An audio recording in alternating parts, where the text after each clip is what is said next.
You're about to make history, each and every one of you. We use the word revolution because this is a revolution. I am NXT, and I'm not going anywhere. Oh, a little bit of the bubbly. Bro. This is an official declaration of war tonight to anyone who wants to get in my way and anybody who stands in AEW's way. We are NXT!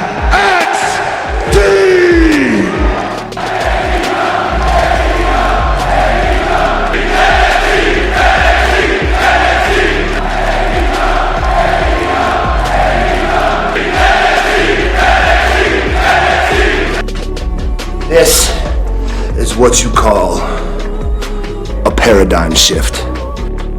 Hello and welcome to the WWE vs AEW podcast. I am your host, as ever, Daniel, and today on the show, we're going to be talking about last night's newsworthy, that's one way of describing it, newsworthy and pretty fucking good show. Dynamite special Winter is coming. I'm telling you that right now as I'm sat here in my Biru Man woolly jumper and pants as I'm fucking freezing. But yes, Winter is coming. And last night the big stories from the show.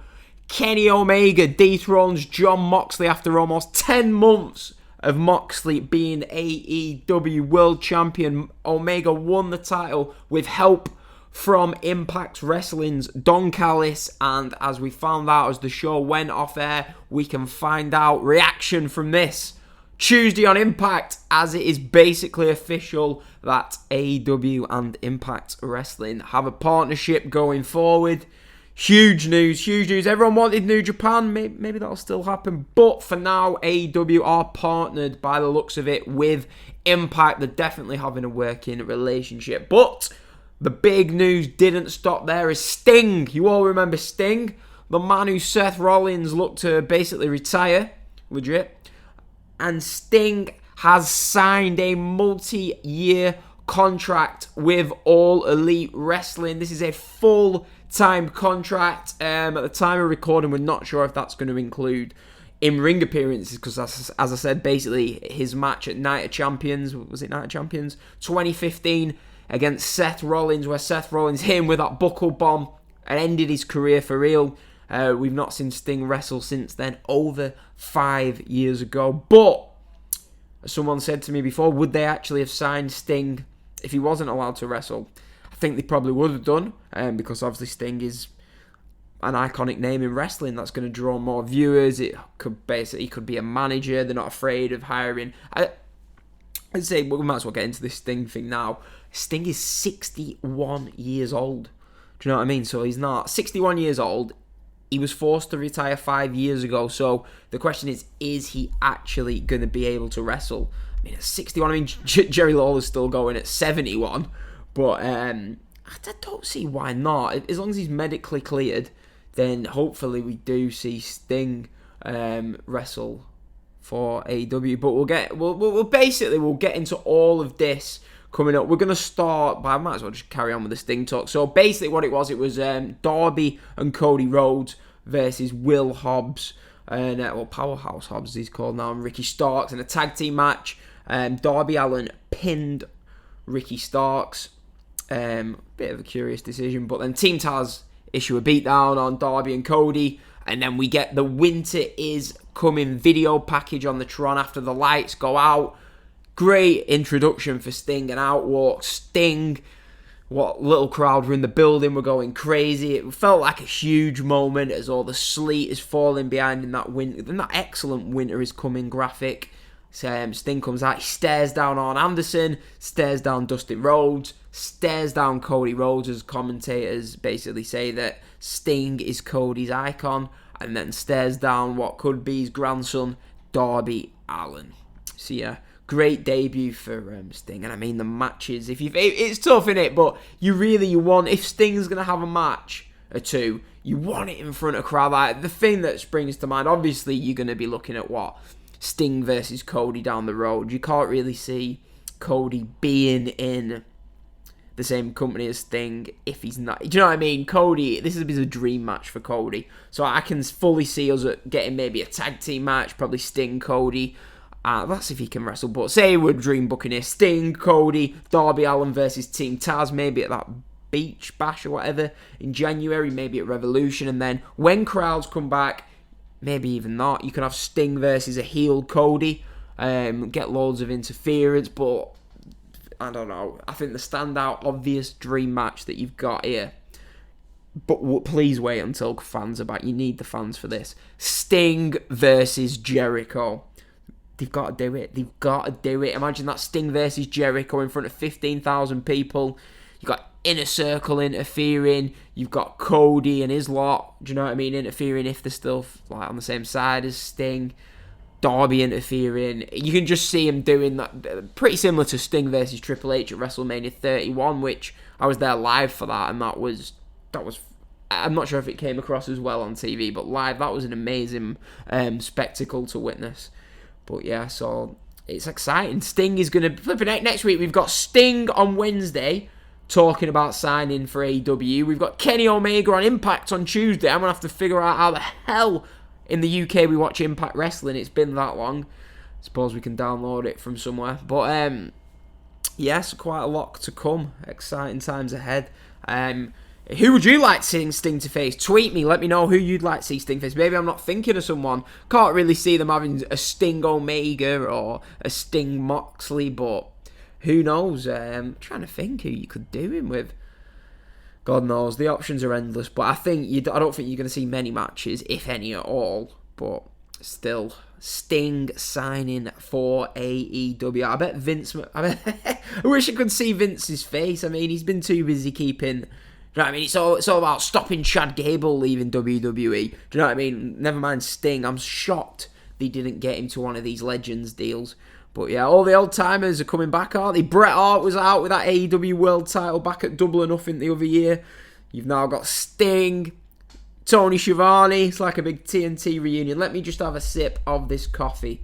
Oh, I needed that. Speaking of needing that, flipping out, so over here in the UK, yeah, completely nothing to do with winter is coming. In the UK, we've been on a lockdown for last month, which means all pubs shut. Yeah, nightmare. Pubs, restaurants, all shut all over the country. Yeah, for 4 weeks of staying in. And basically, the government that run the UK, they're all for the south of the country. Yeah, so basically, all the pubs and restaurants are open down south, and up north they're remaining shut, except for a few certain areas. So last night I got in my van, drove about an hour round trip to the nearest area where a pub is open. I had a swift pint and a half and drove back. But yeah, that was me. That's what's going on with me right now. But yeah, so where were we even? This show is so random these days. But hey, so yeah, Sting in All Elite Wrestling. Future's exciting. Future is exciting. The tag team match itself, we just started with that, even though it was towards the end of the show. That match itself was alright, wasn't it? Do you know what I mean? It was nothing. It was just a standard TV match. It was all about the Sting debut coming after. Speaking of coming after, we're going to talk about the main event now. I know we're not going to run through this show in order. I'm just that excited. I wanted to get all my thoughts out. Main event of Winter is coming. Kenny Omega versus Jon Moxley. I told you the finish at the start of the show. But the match itself, I think you'd probably, if you're slapping a star rating on it, probably like a, 4-star match, something like that. It was pretty similar to the Hangman Page match. You think they could probably do better together. But this match, for me, wasn't all about a classic wrestling match, a star rating. This was about the excitement going into this match, yeah, was who was going to win. That was the excitement behind it. Do you know what I mean? We can all have, to me, what is a 4-star match, yeah, without caring who's in it? Yeah, it's good, but for me, I'd sooner have a match where I'm like hooked on who's going to win. I don't know who's going to win. I'm excited to see the winner of the match. Years ago, nobody cared about, it's a 4.75 star match. What we cared about was the story, the winners of the match. That was when it was more exciting, and it was great to have that for this match. The match itself, it was interesting. Kenny Omega didn't have his dancers out. It seemed like he was taking it more serious. But yeah, the match itself, we had Omega working over the leg of Moxley for the first 10 minutes of the match. It was weird, this match. It was very slow in the early goings of the match. I don't think having two picture-in-picture commercials, adverts, whatever you want to call it, helped. But the last 5-6 minutes is what made this match. They went all out. You had Moxley hitting 2 paradigm shifts. And that's when it really got into effect, when Moxley brought the chair into the ring. Everyone thought he was going to use it as a weapon. He sits down and they're going back and forth, slapping each other, exchanging strikes. V-trigger off the chair. And then they have a bit of a weird spot where it was like Omega goes to the top rope, but he jumps to avoid being kicked off. And then it leads to Moxley hitting a paradigm shift into these heaters. And I liked how they kept dropping seeds for these heaters being around the arena throughout the show. Basically, he a third paradigm shift into these heaters. The referee calls for medical assistance. You have Don Callis going over looking all worried. And that's where the fix is in. Don Callis basically interferes. Moxley pushes him down. And I would have liked us to have got a replay of this at some point, but Don Callis sneakily passes Kenny Omega the microphone. The referee is too busy with Don Callis. Don't know if you're picking up the building site next door, but whatever. The referee's too busy with Don Callis.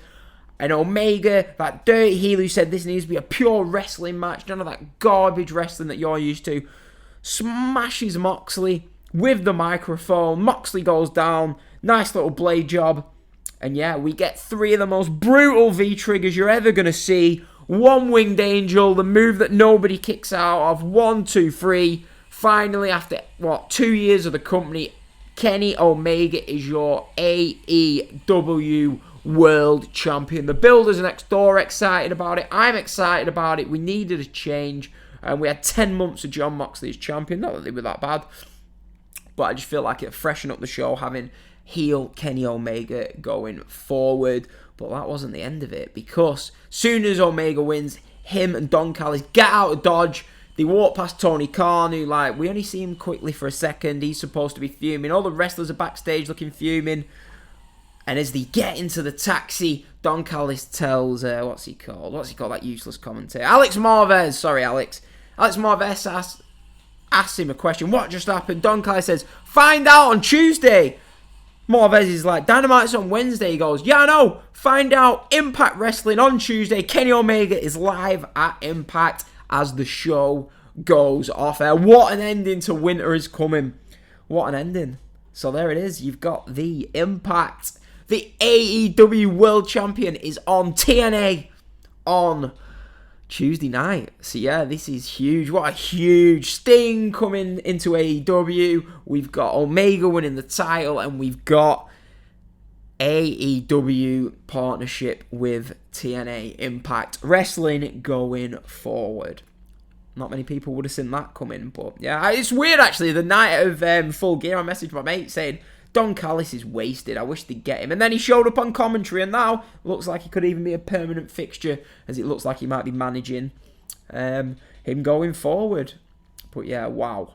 It was an adrenaline rush the last 45 minutes of a show. And there's a lot to get excited for going forward in there. I mean, the next show, you've got that special, much like this. It's Bash at the Beach or whatever. They did it last year, didn't they, in January?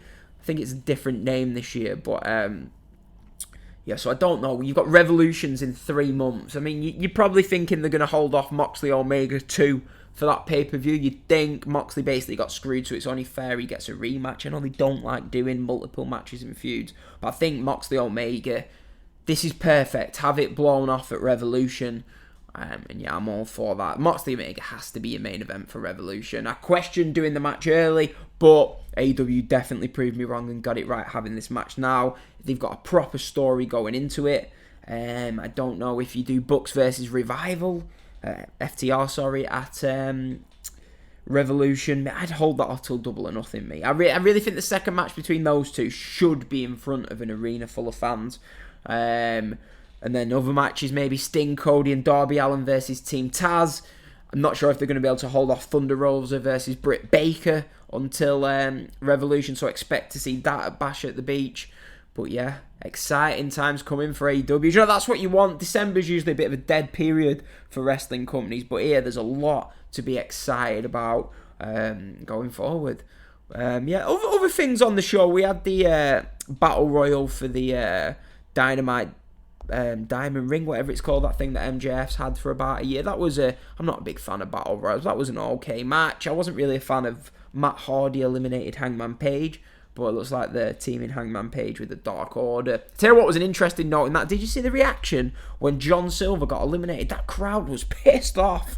So it just shows how over John Silver's become with that crowd down in Jacksonville. So yeah, just get fans back. Imagine how good AEW be at the moment with fans in. I mean, it's really good as it is, but with fans back in, that'd just be great. Next week, we've got the two people in the Battle Royal that were left was MJF and Orange Cassidy.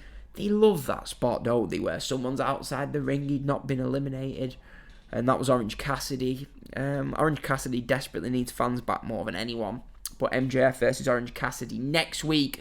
Other notes from the Battle Royal. I mean, Miro, Rusev, he had a great spell in the Battle Royal, eliminating 4 people. He looked great in that. They need to do something with me. I'll give him until Revolution. If by Revolution Miro isn't in a substantial feud or something meaningful, then I'll come out and say they fucking dropped the ball on Miro. But hey, plenty of time still to go with that. So yeah, it was a decent Battle Royal, and next week we've got MJF, Orange Cassidy. Next we got Chris Jericho versus Frankie Kazarian. I did not like this match at all. I don't really like saying this about people, but I know Jericho takes it very seriously. I just can't. I feel like he's not the Chris Jericho he was, is he? He's had he'd obviously been working with Moxley and Omega in previous pay-per-view matches, so he was great in those, or maybe he wasn't. But I mean, his matches with MJF, his matches with Orange Cassidy, this match, I just don't like seeing Jericho. I feel like he's obviously getting older, but I feel like he could do to get in better shape. If he wants to still be regarded as serious Chris Jericho, he needs to lose that gut. I'm sorry, I just can't. It sounds terrible, I know, but it makes me sad watching him in the ring. But this match was slow, it was awkward, and is Chris Jericho coming to an end of his in-ring career? Maybe they'll pass the head of Inner Circle to be MJF. But this match, it was overbooked nonsense. It was the Inner Circle imploding. It was a bit soon for this. Next week, we're getting Inner Circle. They're either going to disband or sort things out. And to me, they could have at least had a month or two of them just getting on before this. But I wasn't a fan of this at all, to be honest. I didn't really like it. And I'm a big Inner Circle fan, as is everyone pretty much. Britt Baker versus Layla Hirsch. How small is Layla Hirsch? But she looked alright. Britt Baker wins the match in the end. We get Thunder Rosa attacking, so we're going forward with the Thunder Rosa Britt Baker feud. And yeah, we've spoke about the other two matches. But yeah, the first hour of the show was just like a regular Dynamite. But that last hour, it was just, this show is going to be, like I say, it is the most memorable Dynamite to date in the 14 months of the weekly show. But this is the one that will stick in the memory, obviously, for the reasons we've already spoke about. But yeah, so that is pretty much it from the show that we need to talk about. Rating for the show, the rating isn't out yet, and the rating come out in about 6 hours. They had a disappointing rating, Dynamite last week. The week before was a great rating. I think they got like 850,000 viewers or something. But last week was like 712. They did have a low rating for Thanksgiving last year. But really, for this going in was the biggest match, with the biggest show, the biggest Dynamite anyway, in the history. I'm not quite sure if they can do 1 million. It'd be great if they could, but I think they need at least 900,000 for this show to be considered a TV viewing success for me. For this match, it was the biggest match they could have put on. It was a themed show. NXT had nothing. From what I've seen, there wasn't much like in the way of competition. So really, no reason why this show shouldn't do 900,000 minimum. I'll discuss this when reviewing TakeOver on Sunday. I'll say normally we review Dynamite and NXT. I've not watched NXT. I just wanted to get the show recorded because I was excited. So we will be doing the winners of the week on Sunday because tonight was basically a pay-per-view for AEW. So we'll go that head-to-head with TakeOver on Sunday. which I'm pretty sure Winter is Coming will be better than TakeOver on Sunday, but we will see. So yeah, the ratings now, if you listen to this, at the time you're listening to this, I'm sure you'll probably know the rating, the amount of viewers, and I think anything less than 900,000 can be seen as a big disappointment for me. But hey, how nice is that Sting top, by the way? I'm a big fan of that. I'd order it if I was ever going to wear it, which I probably won't, but yeah. So yeah, that was Winter is Coming. Really good show. As I say, the most memorable show in Dynamite history. Hopefully, this is a yearly thing, because I do think it is important that if they're not going to do the pay-per-views, yeah, I have no problem with them doing these 2 hourly shows. Got Bash at the Beach next month, and then they'll be doing Fight for the Fallen next summer, stuff like that. Fighter Fest maybe. So yeah, Winter is Coming was a big success. Lastly, that I want to talk about is obviously this partnership. Now, people are going to be saying, who can AEW use from this partnership going forward? And I think the big thing is they've got the women's division. We all know, me particularly, I shit on this AEW women's division. But if you look at some of the wrestlers that they've got in Impact that you could have access to, it's just a shame Tessa Blanchard's gone. Kylie Ray, I think, is gone as well. So they're 2 big losses from Impact. But, I mean, you've got Deonna Purrazzo, obviously was in WWE and Ring of Honor, got released from WWE. She's a great women's worker. According to this, they've got Tennille Dashwood. I wasn't aware of that. Kiera Hogan's alright. Jordan Grace is really good. So you've got Jordan Grace, Deonna Purrazzo. They will strongly help out the AEW women's division if that's the way they choose to go with it. Over no, someone got Madison Rain, Sue Young, Rosemary. Yeah. So there's some decent women. On the men's side of things, obviously the Good Brothers, Doc Gallows, Carl Anderson. Do you know what I mean? I'm sure they would love to work it with AEW. You've got the Motor City Machine Guns. Not that AEW need tag teams, but that'd be Young Bucks against Motor City Machine Guns. Something I'd like to see. Other notable wrestlers they got Willie Mack, Tommy Dreamer, TJP. Sammy Callahan. I wouldn't mind seeing John Moxley, Sammy Callahan. Rich Swann is fucking brilliant in the ring. He'd be great to see on Dynamite. You've got Moose, Ken Shamrock. Get Ken Shamrock in there. Josh Alexander, obviously with the North. You've got Ethan Page, obviously with the North. Eric Young, Eddie Edwards. What's the guy called from... what's he called? I can't remember him. Come on, what's he called? He was feuding with Moxley in WWE. The top 1% guy, yeah. Can't remember his name. I forgot his name. Mine's gone blank. Them 2 pints I had last night. Daivari also in Impact. So yeah, it's going to be interesting to see where it's going. It's unpredictable. We don't know where it's going. Credit Tony Khan for getting a partnership with Impact. But yeah, I hope you're all as excited as me going forward. What is this going to lead to? It's great for Impact. I bet they're absolutely delighted with this. But yeah. So yeah, this is basically AEW orientated show. That was it. Omega, new AEW World Champion. Sting with AEW. AEW partnered with Impact. Winter is Coming. What a cracking little show that was. Look out for the ratings coming out. We need 900,000+ for this to be a success. Find us on YouTube, search Neutral Wrestling, www.patreon.com/Neutral Wrestling. Find us on Twitter at WWE versus AEW. Give us a tweet, give us a follow, give the show a retweet. Your support is much appreciated. And yeah, we will be back Monday talking Sunday's TakeOver. Until then, Winter came. See you later, everyone.